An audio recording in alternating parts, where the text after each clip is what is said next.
Mimi unajua ukiniambia tupatane, nilikuwa nadhani una joke. I was serious. Alafu unajua nilikuwa nadhani ni wale watu wenye wanapostingi picha za wenyewe, za mademu warembo. Alafu ukipatana ni mtu anakaa venye anataka tu. But for the first time nimepatana na dem rembo venye anakaa tu social media. So just story, there's something I wanted to tell you. Aniambie. So, nilikuwa nataka like we go for our vacation in London. So itakuwa like itakuwa like vacation, like bay na vacation. Vacation. Oh, bay? Vacation. But sasa flight ni 200k, accommodation ni 200k na lunch ni 100k. So like ni just 500k. So we'll go.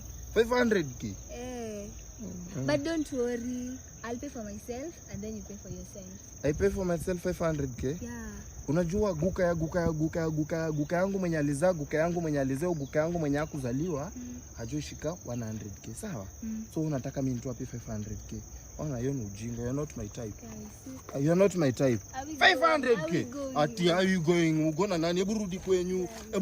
Ati are you going? Nitoa 500k. Umetumwa wewe. Umetumwa uniwe na stress na pressure. You're not my type. Mimi nani?